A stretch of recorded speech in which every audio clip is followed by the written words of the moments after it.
বন্ধুরা, আপনারা কখনো একটি বোতলের উপরে সেফটি পিনের ব্যবহার করে দেখেছেন, অথবা কখনো একটি চা ছাঁকনি দিয়ে অনেক রুটি বেলে দেখেছেন?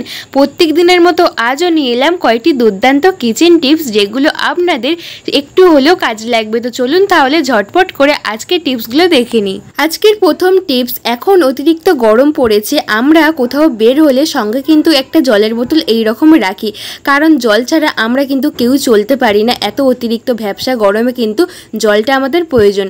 আর কোথাও বের হলে তো সঙ্গে এইরকম একটা ব্যাগ নিই, ব্যাগের মধ্যে এইরকম বোতল রাখি, যাতে আমাদের প্রয়োজনে জলটা আমরা ব্যবহার করতে পারবো, খেতে পারবো।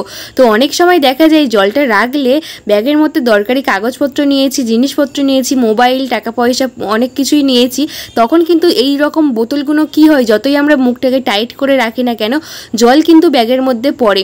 কারণ আমরা তো হাঁটাচলা করি, এমনকি ব্যাগটা কিন্তু নড়াচড়া করে, তখন কিন্তু বোতলটা একদম ভিতরে এই রকম শুয়ে পড়ে, আর সেই সঙ্গে কিন্তু জল পড়ে একদম ব্যাগ ভর্তি হয়ে যায়, আর দরকারি কাগজপত্র থাকলে কিন্তু একদম ভিজে যায়, নষ্ট হয়ে যায়।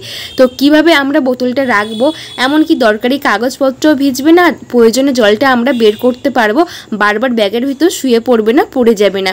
তার জন্য একটা ছোট্ট টিপ শেয়ার করব। তার জন্য প্রথমে লাগবে এই রকম রাবার ব্যান্ড। আমরা প্রত্যেকটা মহিলাই কিন্তু এই রকম রাবার ব্যান্ড ব্যবহার করে থাকি।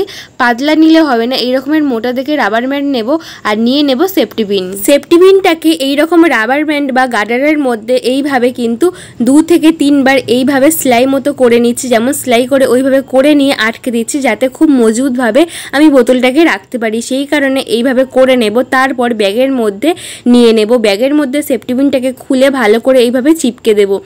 আপনারা দেখবেন, আপনারা যেখানে যান না কেন, যতই ব্যাগ নড়াচড়া করুক না কেন, এমনকি যতই যা হয়ে যাক, যে কোনো বোতল কিন্তু এইভাবে আটকে থাকবে, ব্যাগের মধ্যে পড়বে না, দরকারি কাগজপত্র ভিজবে না। দেখুন ভালো করে আমার চিপকে নেওয়া হয়ে গেছে সেফটি পিনটা। এরপর নিয়ে নেব এই জলের বোতল।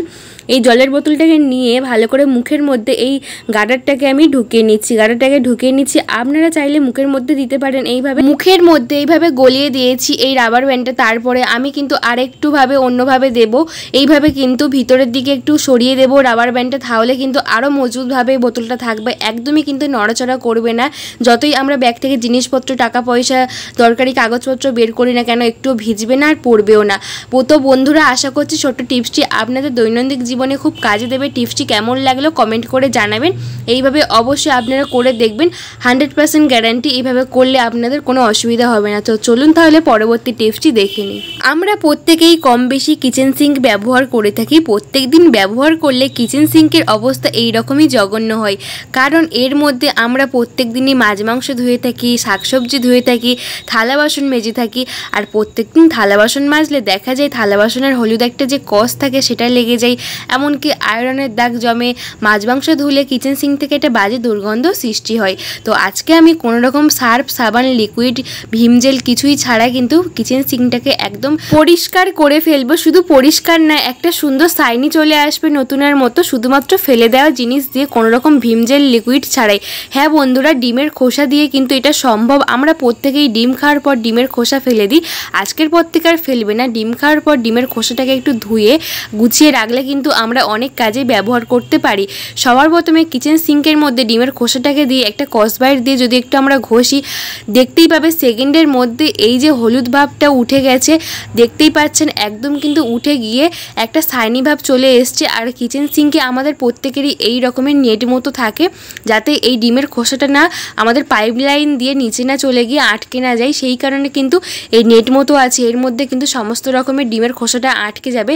আপনারা হয়তো বলতে পারেন যে পাইপ লাইনে আটকে যেতে পারে ডিমের খোসা, ভিতরে গিয়ে কখনোই না। এই আমরা যে পাইপ লাইনে এই যে নেট রাখি, নেটের মধ্যে কিন্তু সমস্ত রকমের খোসা আটকে যাবে, আর কোনো কারণেই কিন্তু ভিতরে যাবে না। আপনারা কিন্তু একদম রেজাল্ট সামনেই দেখতে পাচ্ছেন। দেখুন একদম কিন্তু এর মধ্যে সব আটকে গেছে, আর কিচেন সিঙ্কটা তো একদম পরিষ্কার হয়ে শাইনি ভাবও চলে এসছে। একদম ফেলে দেওয়া জিনিস দিয়ে কিন্তু আমরা এইভাবে কিন্তু সমস্ত রকমের কাজ করতে পারবো। তো এইভাবে আমি খোলাটাকে বাইরে ডাস্টবিনে ফেলে দিচ্ছি, আর কিচেন সিঙ্কটা কিন্তু একদম সাদা ধবধবে হয়ে গেছে। আগে কেমন ছিল আর এখন কেমন দেখছেন পুরো রেজাল্ট কিন্তু আপনাদের সামনেই। তো বন্ধুরা ছোট্ট টিপসটি কেমন লাগলো কমেন্ট করে জানাবেন। আশা করছি দৈনন্দিন জীবনে আপনাদের এই ছোট্ট টিপসটি খুব কাজে দেবে। তো চলুন তাহলে পরবর্তী টিপসটি দেখি। রুটি আমরা কম বেশি প্রত্যেকেই খাই, রোজ রোজ আমাদের রুটি বেলতে হয়, ভাজতেও হয়। অনেকে আছে কিচেন স্ল্যাবে এইভাবে ফেলে রুটি বেলে, অনেকে আছে রুটি বেলার যে কাঠ থাকে তার মধ্যে ফেলে।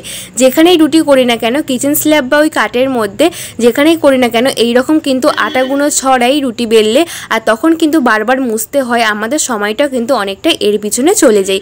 তো কিভাবে খুব সহজে একটা ছাঁকনির সাহায্যে আপনারা রুটি বেলতে পারবেন তার একটা ছোট্ট টিপস শেয়ার করব, যাতে এই রকম না ছড়াই আর বারবার না মুছতে লাগে, সেটা কিচেন স্ল্যাব হোক কিংবা এই কাঠের মধ্যে যদি আমরা রুটি বেলি সেটা হোক।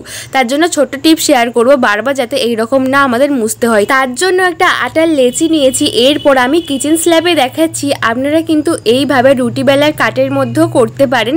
এরপর নিয়ে নেব পুরনো চা ছাঁকনি, আমাদের প্রত্যেকের বাড়িতে এরকম পুরনো চা ছাঁকনি আছে। এরপর আটাটাকে নিয়ে যদি আমরা এইভাবে ছাঁকনির সাহায্যে ছেঁকে দিই পুরো কিন্তু আটার মধ্যে পড়বে, এমনকি একটু আশেপাশে ছড়াবে না, আপনারা কিন্তু সামনাসামনি পুরো দেখতে পাবেন প্রথমে কেমনভাবে ছড়াচ্ছিল। আর এইভাবে যদি আমরা এবারে আটাটাকে বেলে নিই তাহলে দেখতে পারবেন একদম কিচেন স্ল্যাবে ছড়াবে না, একদম খুব সুন্দরভাবে রুটিটা আমাদের বেলাও হবে, এমনকি ছড়াবে না।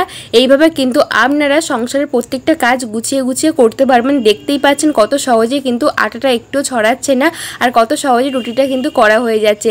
এইরকম চা ছাঁকনি বাড়িতে পুরনো থাকলে ফেলে না দিয়ে এইভাবে কিন্তু কাজে লাগাতেই পারেন।